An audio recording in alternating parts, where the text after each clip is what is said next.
So it's Friday, and there's this meme going around called Fragmented Fridays or Friday Fragments. No, Fragmented Fridays, where you read a bit from the book that you're currently reading, and that's what I'm going to do. I'm kind of excited. It's from The Iron King. The Iron King, and it's really good. It's this epic fairy battle. It's about halfway through the book, but don't worry, it's not going to give too much away. Alright. There was no time to wonder about that. Leaning forward, I kissed him on the cheek. His skin was warm and bristly with stubble. "Don't die," I whispered, pulling back. Puck looked disappointed, but only for a second. "Me? Die? And didn't they tell you, Princess? I'm Robin Goodfellow."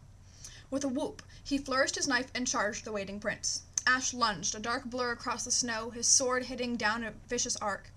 Puck leapt out of the way, and the blow sent a miniature blizzard arching towards me. I gasped, the freezing spray stinging like needles, and rubbed at my burning eyes. When I could open them again, Ash and Puck were deep in battle, and it looked like each was intent on killing the other.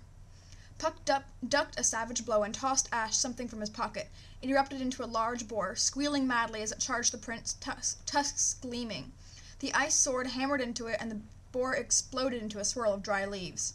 Ash flung out his arm, and a spray of glittering ice shards flew towards Puck like daggers. I cried out, but Puck inhaled and blew in their direction like he was blowing out a birthday candle. The shards shimmered in the daisies, raining harmlessly around them, and he grinned. Ash attacked viciously, his blades singing as he bore down on his opponent. Puck dodged and parried with his dagger, retreating before the onslaught of the Winter Prince. Diving away, Puck snatched a handful of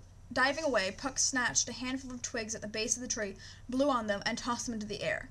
And now there were 3 Pucks, grinning wickedly as they set upon their opponent. 3 knives flashed, 3 bodies surrounded the Dark Prince, and the real Puck leaned against the tree and watched Ash struggle. But Ash was far from beaten. He spun away from the Pucks, his sword ablur as he dodged and parried, whirling from one attack to the next. He ducked beneath an opponent's guard, ripped his blade up, and sliced cleanly through a Puck's stomach. Doppelganger split in 2, changing into a severed stick that dropped away.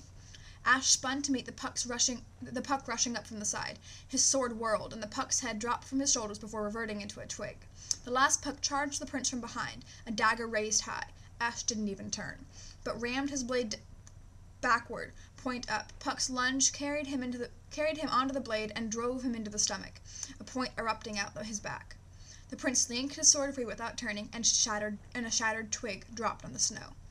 Ash lowered his sword, gazing around wearily, following his gaze, I gave a start. Puck had disappeared, pulling a grimlikin while we were distracted. Instantly wary, the Winter Prince scanned the garden, edging forward with his sword raised. His gaze flicked to me, and I tensed, but he dismissed me almost as quickly, stepping beneath the boughs of a frozen pine. And that's it. Even though it does go on for a bit more, and it has a really great stopping point, I think I'm going to leave it there for you guys, so you can pick this wonderful, wonderful book up and read and see who wins. I hope you guys have a great weekend. Expect another vlog coming up soon. Bye!